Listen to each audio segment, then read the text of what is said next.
नमस्कार दोस्तों, आप सभी का स्वागत है मेरे नए यूट्यूब चैनल मेरी कहानी में। और आप अगर मेरे चैनल पर नए हैं तो प्लीज़ चैनल को सब्सक्राइब ज़रूर कर लें।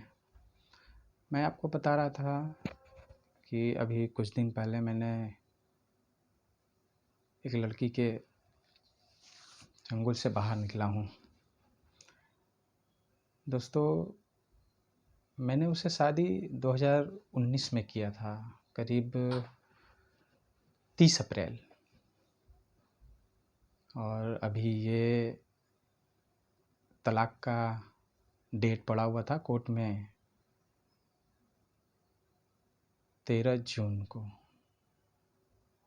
बहुत दिनों से बातचीत बंद थी उससे, क्योंकि उसने अपना नंबर चेंज कर लिया है, तो मेरे से कोई कांटेक्ट था नहीं।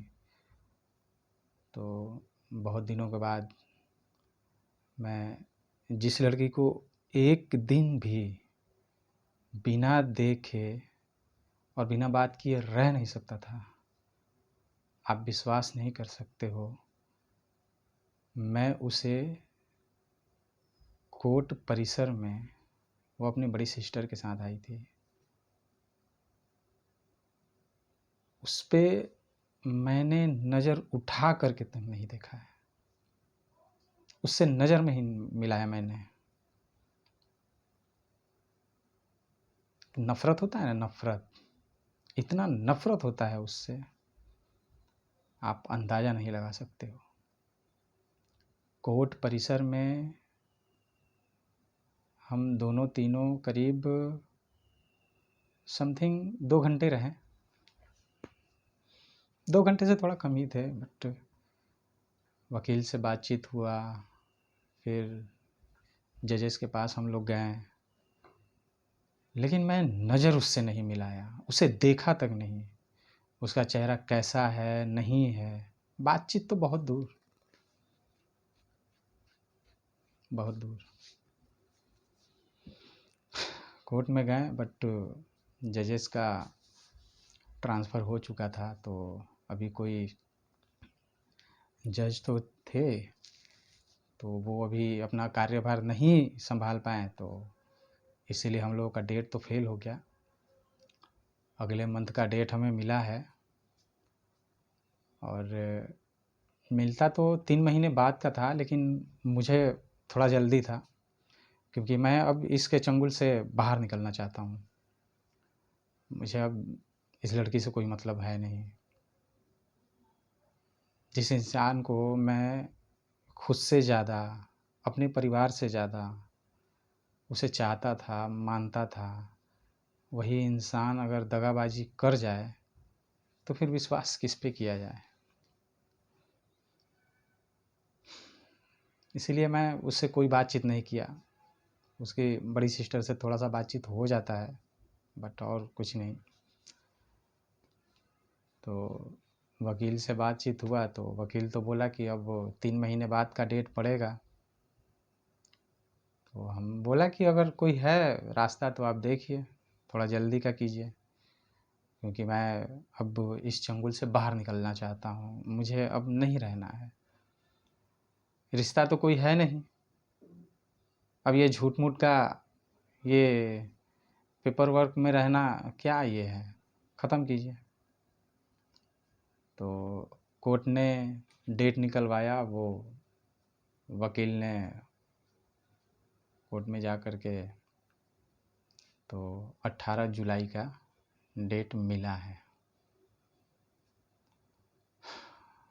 भगवान से मैं हमेशा यही दुआ करता हूँ, हे भगवान, मुझे उस लड़की से कभी सामना ना हो, कभी आंखों के सामने ना आए वो।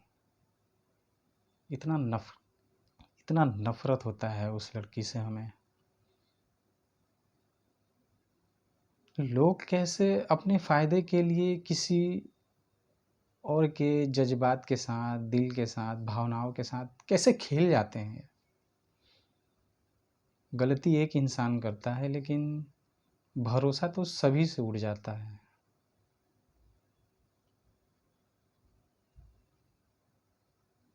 मैं कभी सपने में भी नहीं सोचा था कि मेरे साथ ऐसे लोग कर सकता है।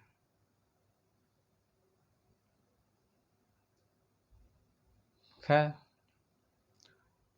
उसका अपना नेचर, हमें उससे क्या। तो वही 18 जुलाई का डेट मिला हुआ है, तो देखते हैं।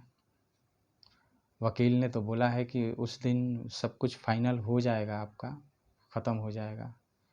हमने भी बोला, हे भगवान ख़त्म हो जाए, अब कोई डेट ना मिले, क्योंकि मैं अब इस लड़की को एकदम देखना नहीं चाहता हूँ। नफ़रत सी हो गई है उससे, इतना नफ़रत हो गई, इतना नफ़रत, हम अंदाज़ा नहीं लगा सकते हैं। फिर उसकी सिस्टर से थोड़ा बात हुआ कि विशाल, तुम्हारे वकील से तो मुलाकात हो गया, मैं अपने वकील से मिल लूँ या अब कोई फ़ायदा नहीं है मिलने से। मैंने बोला कि आप अपना देख लीजिए, आपको जो अच्छा लगे। तो उन्होंने बोली कि दोनों वकील तो तुम ही रखे हो, दोनों तो हमारे अपने ही हैं, तुम भी हमारे अपने हो।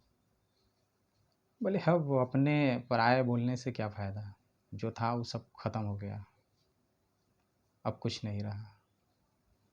उसको, उसके परिवार को इतना शिद्दत से चाहता था मैं, इतना मानता था। हाँ, गलत में मैं चुप नहीं रहता था भाई, गलत है तो गलत है, मैं बोलूँगा।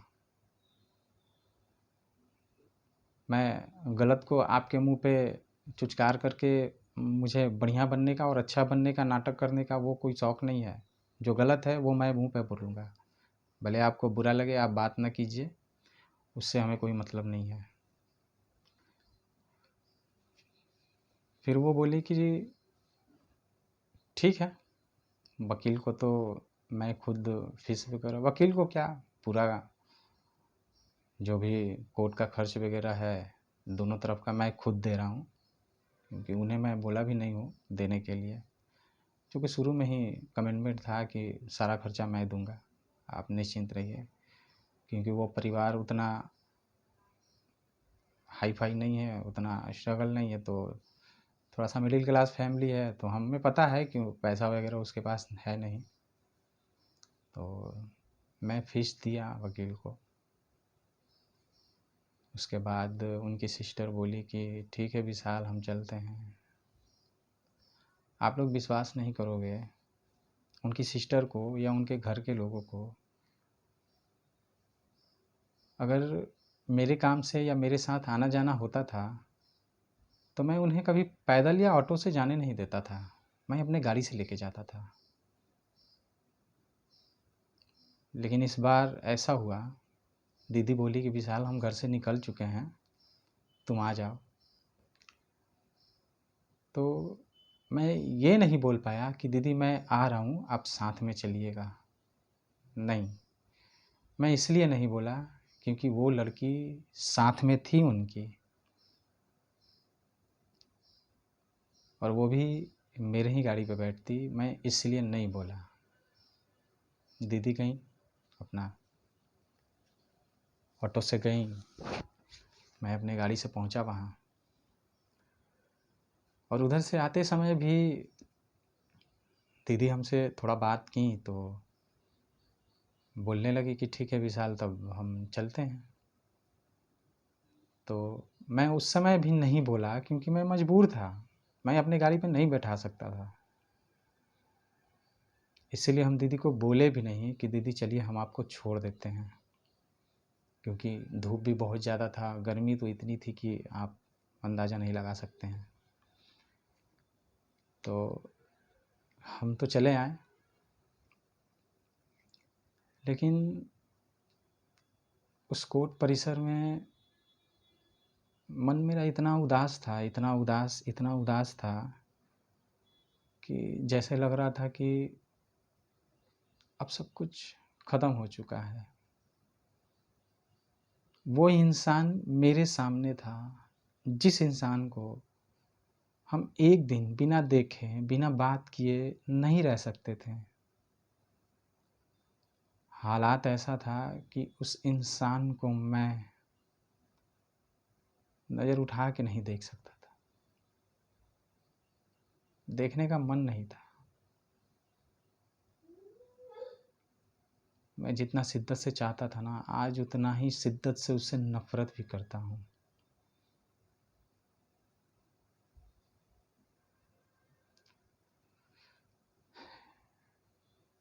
एक मर्द हर चीज़ बर्दाश्त कर सकता है अपनी औरत का, अपनी बीवी का हर चीज़ बर्दाश्त करता है, हर गलती बर्दाश्त कर सकता है, लेकिन बेवफाई कभी बर्दाश्त नहीं कर सकता है।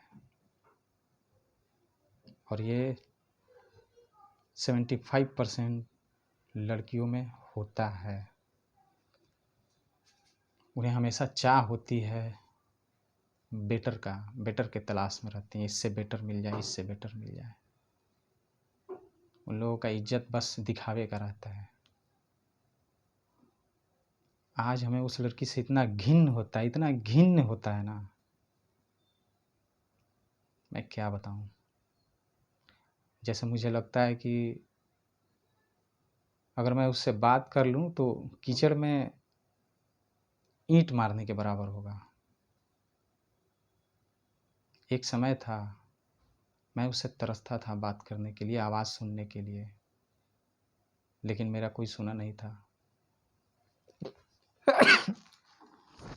मेरा कोई नहीं सुना था, तरस के रह गए थे। आज ऐसा हो गया कि उसे दिल से निकाल दिए, दिल और दिमाग से निकाल दिया। भूल तो नहीं सकते हैं, इतना आसान नहीं है भूलना, एक उम्र बीत जाएगा उसे भूलने में, भूल नहीं सकते हैं। लेकिन अब उसे अपना भी नहीं सकते हैं कभी। एक बार जो इस इंसान से विश्वास उठ गया सो उठ गया, दोबारा का तो कोई सवाल ही नहीं है दोस्त। देखते हैं अगले 18 जुलाई को क्या होता है।